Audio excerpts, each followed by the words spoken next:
Gilles Culinaire, bonjour. Bonjour. Alors nous sommes ici dans une drôle de pièce qui est une ancienne salle de restaurant. Nous sommes dans un ancien hôtel. Alors c'est quoi cette maison exactement, cet Ben, hôtel? c'est exactement ça, c'est un ancien hôtel. C'est l'ancien hôtel de la Boule d'Or. Ça a fonctionné pendant au moins 150 ans. Avant ça, on ne sait pas. Ouais. On ne sait pas. Et donc quel a été le coup de cœur pour... Ben, parce que rien n'était changé, parce que c'est une atmosphère. Ce qu'on dit, les gens ils disent c'est habité. Il n'y a rien qui a changé depuis à peu près début du siècle, début du XXe siècle. Les vieux tomates, les vieux murs, rien n'était droite. C'est très beau. Et l'idée c'était de le laisser tel quel? Exactement. Bon, alors vous avez quand même rajouté votre petite touche personnelle.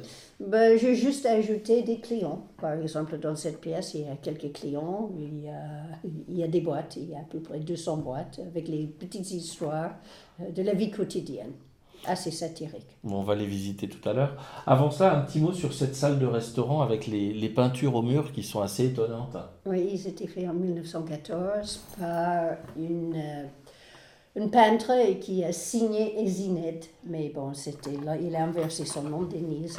Et il paraît, la légende dit qu'il était dans cet hôtel, au lieu de payer sa note, il a pris des draps de lin et il a fait des peintures des villages des alentours, les fours à chaud, Sauge, euh, le Gué de Seine. Mais finalement, euh, il a copié des cartes postales de l'époque. Il n'est pas allé sur place pour les faire, il a copié des cartes postales. Et comme vous voyez, toutes les peintures, ils sont très jaunes parce que c'est le nicotine, c'est le vernis mauvais, c'est l'usure du temps, peut-être tout était le surface n'était pas apprêté correctement. Ben, c'est devenu tout jaune et difficile à voir, et c'est ça qui est très beau aussi. Bon, on va commencer la visite alors. Bah oui, on commence. On va par... C'est par cette porte-là. Ça, c'est ma salle du café.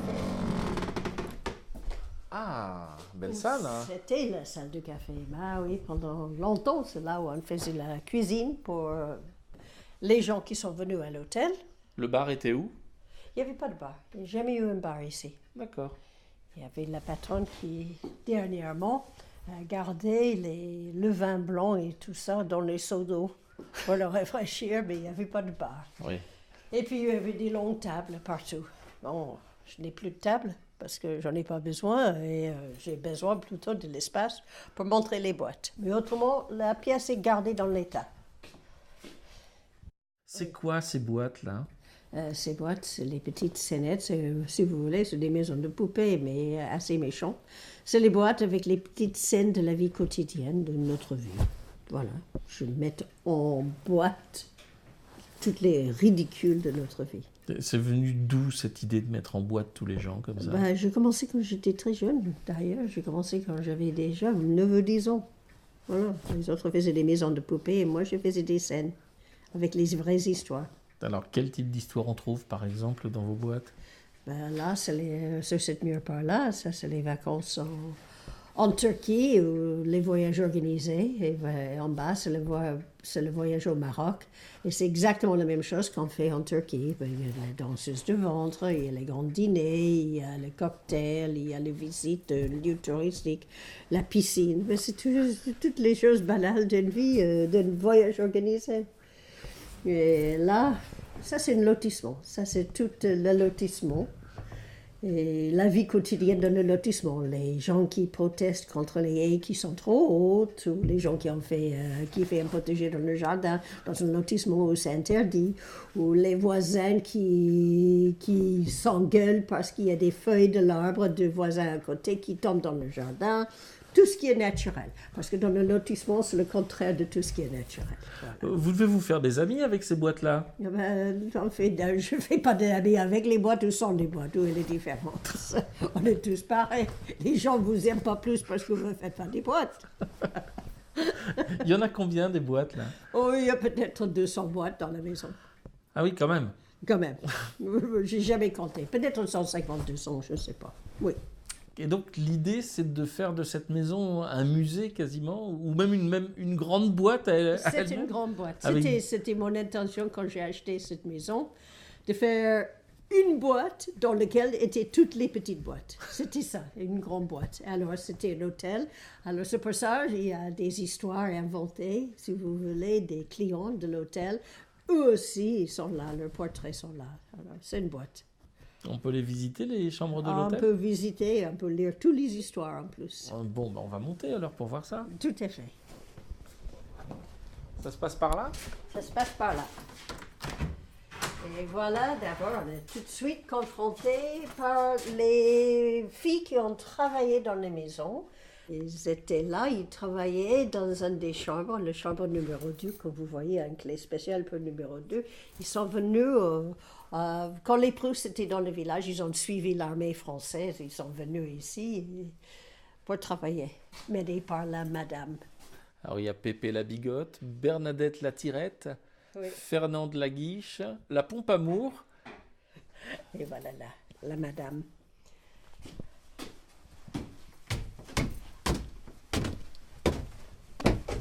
Comme il y avait des filles qui ont travaillé ici, on va visiter d'abord la chambre où elles ont travaillé. Ah oui, ça ressemble vraiment à un ancien hôtel encore. Hein. Oui.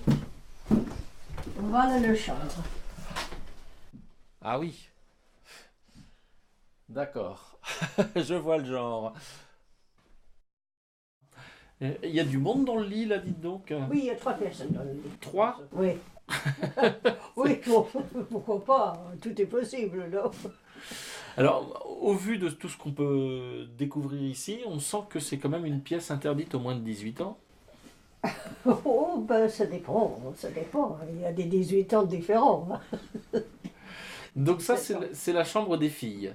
Oui, ça c'est la chambre des filles. Ça c'est les filles qui ont travaillé ici dans l'hôtel. Ou vrai ou fictif, on ne sait pas. Ils n'ont peut-être pas toutes existé alors, ces filles? Ah, les portraits, c'est des gens qui ont vraiment existé, mais bon, les histoires, ça peut exister. Les boîtes sont en conséquence aussi Oui, des histoires de filles ou un peu tout à salaces. fait, tout à fait, tout à fait. Bah oui, c'est une chambre à sa thème. Ah, il y a même des boîtes lumineuses là. Oui. Je vois Hot Jenny, nue intégrale. Voilà. Ça, c'est le chien qui fait une striptease pour d'autres chiens. Et bon, comme c'est le péché, il y a le grand serpent avec la pomme suspendue pour Ah, le petit serpent aussi. Évidemment, évidemment. Ça fait partie du thème. Et puis, bien sûr, il y a les choses qu'on doit trouver dans une chambre pour les filles, quoi. Le bidet, le brouhaha. Voilà, tout à fait. Elle est particulière cette chambre parce qu'elle n'a pas de fenêtre. Elle a une fenêtre qui donne sur une autre chambre. C'est tout, mais il n'y a pas de fenêtre vers l'extérieur, c'est vrai. Alors c'est quoi l'autre chambre derrière là? L'autre chambre derrière, c'est la chambre de Madame Bovary. C'est toute la vie de Madame Bovary avec les textes de Flaubert, bien sûr. Et j'ai placé Madame Bovary dans un lotissement. Comment elle sera aujourd'hui, Madame Bovary. Alors, on voit sa vie avec Rodolphe, avec Léon, toute la même chose qui déroule avec les textes toujours de Flaubert. Et le contraste de Flaubert avec le barbecue ou la colonie de vacances, c'est vraiment quelque chose d'intéressant. On va à la chambre ou des valises ou de meurtres. D'accord, allons voir les meurtres. Et puis après, une fois qu'on aura perpétré nos meurtres, nous irons mettre les cadavres dans des valises.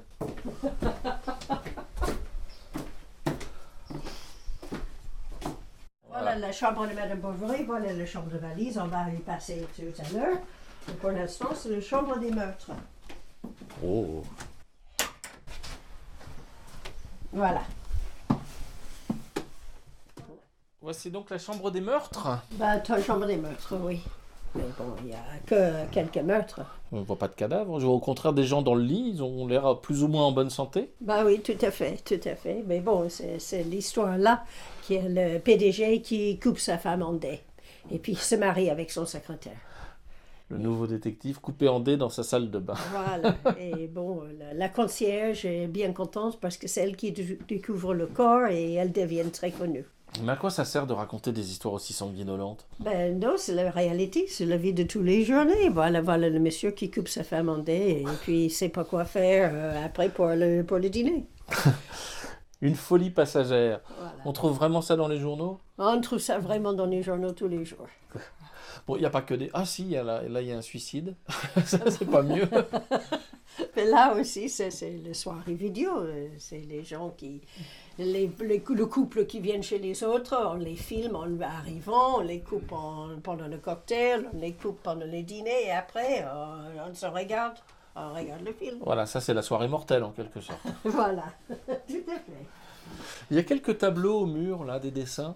Oui. De qui sont-ils? Dans cette chambre, c'est moi qui les ai faits. On distingue les plantes nocives des plantes qu'on veut garder. Les plantes qu'on veut garder, c'est toujours les choses raffinées. Les plantes naturelles, on veut détruire. Et puis, bon, on a peur quand même. Il y a une grande peur parce que quand on a cette attitude, il faut avoir peur de tout. Hein. Et celle-ci, là? Ça, c'est les couples dans les maisons identiques qui n'ont plus rien à dire. C'est le petit déjeuner. On voit les mêmes couples, notre couple identique dans la maison à côté. Tout est propre, tout est sobre, mais on n'a plus rien à dire. Pourquoi ne pas tout faire en dessin plutôt qu'en personnage dans des boîtes? Parce que c'est beaucoup plus compliqué à faire des boîtes. Peut-être il y a quelque chose dans ma tête qui tourne par rond. J'ai resté dans la maison de poupées en France. Donc ça, c'est la chambre des meurtres, des gens coupés en dés. Et qu'est-ce qu'on fait des dés? On les met dans des valises, c'est ça? Normalement, oui, on met dans les valises, on les enterre dans le jardin, mais il faut lire le journal. Alors justement, allons dans la chambre des valises. Puisque chambre des valises, il y a dans cette maison. Ah oui, voilà, on y va. Allons voir donc la chambre des valises. Donc voici donc la chambre des valises. Oui, la chambre des valises, mais on peut appeler ça aussi la chambre d'aventure douce. Effectivement, il n'y a pas de tromperie sur la marchandise. Il y en a des valises là, au mur. Oui, les valises, et le thème, c'est l'aventure douce. C'est quoi l'aventure douce? C'est les gens qui veulent croire, qui prennent des grands risques en allant faire une balade au forêt de Fontainebleau et qui se perdent. Perdu en forêt de Fontainebleau. Voilà. Ou là, c'est le safari africain, grand danger, sauf que tout le monde est protégé par les guides dans les bagnoles et c'est les bestiaux assez dociles autour de... Ou le peintre du dimanche, ou le piste noir, bordé de monde. Voilà. C'est les petits risques, les tout petits risques. Vous n'aimez pas les voyages? Les voyages, j'aime bien. Les vacances, j'en ai horreur. Le voyage organisé, jeu de société. Oui. Départ, grève des douaniers, attendez 3 tours. Diarrhée, attendez 2 tours. Toilette sale, avancée d'une case. Tout le monde en prend pour son grade avec vous, là. Oui. Elle est jolie, cette petite chambre. Hein. Oui, c'est une toute petite chambre qui donne sur la rue, comme il était. Et donc, à l'époque de l'hôtel, quand il fonctionnait, la chambre devait plus, sans les valises, devait plus ou moins ressembler à celle-ci, quoi. Tout à fait. Sans les valises, c'était exactement la même chose. J'ai rien changé. Et ce qui était très intéressant, c'était les murs n'étaient pas très épais. Alors on pouvait entendre tous les voisins sur tous les côtés. C'est ça, les petites chambres d'hôtel. Ça vous plaît, ça, d'épier les gens, de regarder par des petits trous de serrure, regarder ce qui se passe chez les gens? Non, c'est pas que ça me plaît, mais je rappelle très bien dans le temps, dans les petits hôtels, qui étaient pleins de caractère, qui étaient beaux comme tout. Ça me manque énormément. Quand je traverse la France, tout est pareil maintenant. Mais dans le temps, c'était des petites chambres de caractère. Et c'est vrai, pas très... insonore, c'est ça? Insonorisé. Oui, insonorisé. Et puis on entendait vraiment tout d'une chambre à une autre. Mais bon, ça faisait partie du jeu. Hein. Bon, ben voilà, on a fait le tour de la maison. Oh non, il y a le grenier. Hein. Ah, il y en a dans le grenier. Ah bah bon, je vais aller voir alors. Hein. On va aller voir dans le grenier.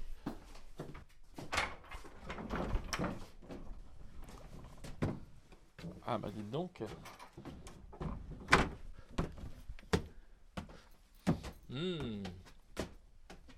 Ça sent bon le grenier. Grenier ancien. Il est magnifique ce grenier. Hein. Oh, oui, il est magnifique. Je suis d'accord. Oui. Avec de vieilles poutres qui datent de quelle année?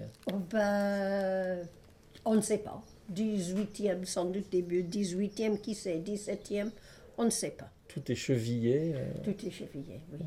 Mais comme les vieux greniers ici, dans les villages. Alors ce grenier, c'est aussi un lieu d'expo alors. C'est un lieu d'expo, c'est aussi un atelier. Mais qu'en printemps et en automne, mois de septembre, octobre, parce qu'après ça, il fait très froid ou trop chaud. Et ce lieu d'expo, il accueille encore des boîtes. Il y a une thématique ici dans ce grenier Non, de toutes ces boîtes. absolument. Ben, c'est largement les boîtes sur l'art. C'est ce qu'on décide est de l'art. Il y a la vie de l'artiste dans le coin, il y a tout le bureau d'Hervé, où on cherche un objet d'art pour le bureau d'Hervé, ou les expositions d'art. Là, c'est toutes les boîtes là, dans ce coin-là, sur ce qui est l'art, toutes les facettes de l'art, où on tuait des animaux, là, où on copiait que le prof de beaux-arts. Là, c'est la galerie marchande là, de l'artiste très réussie. Et ici, dans ce coin, c'est notre façon de voir l'art. Là, c'est les gens qui montrent comment ils ont réussi en 20 ans leur vie, en acquérant des choses. Alors vous n'êtes pas tendre avec l'art et les artistes, et vous êtes artiste vous-même, c'est pas un peu paradoxal? Non, pas du tout, parce que là, je me moque beaucoup, dans beaucoup de boîtes aussi. Là, c'est la vie de l'artiste, ça c'est une boîte sur moi, où je me moque de moi-même. En bas aussi, un autoportrait où je me moque de moi-même. Je comprends pas ce besoin d'être artiste. Et voilà aussi, ça c'est une madame qui collectionne des poupées. Qui sont bien sûr idéales, les poupées avec le look Barbie parfait. Et la dame, c'est pas ça. Nous, c'est pas ça. Alors juste derrière moi, je vois la dernière boîte. C'est vraiment la dernière, il n'y en aura plus jamais d'autres? Ça, c'était une boîte que j'ai fait il y a longtemps, peut-être en 80. Alors évidemment, il y avait plein d'autres boîtes depuis. Et vous en faites toujours? Vous en fabriquez toujours? Oui, j'en fabrique toujours. Je suis en train de construire tout un pays d'aventure avec un château. Et qu'est-ce qui vous inspire en 2013? Ça, par exemple, le château, tous les châteaux qu'on retape, toutes les maisons magnifiques qu'on retape en espèce de Disneyland pour accueillir les masses dans une aventure de masse qui n'a absolument rien à voir avec l'histoire, ni l'art, ni culture, ni rien. Ça a évolué vos inspirations depuis 40 ans? Vos sources d'inspiration, les thèmes que vous abordez? Non, pas du tout. On détruit le paysage, on détruit les maisons, on détruit une vie sociale autant maintenant qu'il y a 30 ans. Les moyens sont différents peut-être pour détruire. Oui, on a beaucoup plus de centres bricolage. Mais ça vous aide les centres bricolage parce que c'est là que vous trouvez aussi tout ce que retrouve ensuite dans les boîtes. Oui, mais largement ce qui me sert, c'est les dépôts d'ordures, les choses que les gens y jettent. Là, c'était toujours mon premier territoire. Les choses que je trouve dans la rue. Justement, la boîte de château que je fais maintenant, c'est cette boîte, le case en verre c'était jeté, le château elle-même était jeté, tous les jouets qui sont autour, largement, ils étaient jetés. Donc la conclusion, c'est qu'il faut faire très attention à ce que l'on jette parce que ça pourrait terminer dans une boîte de Jill. C'était mon intention quand j'ai acheté cette maison, de faire une boîte dans laquelle étaient toutes les petites boîtes. Je ne fais pas d'amis avec les boîtes ou sans les boîtes, où elle est différente. On est tous pareils. Les gens ne vous aiment pas plus parce que vous ne faites pas des boîtes.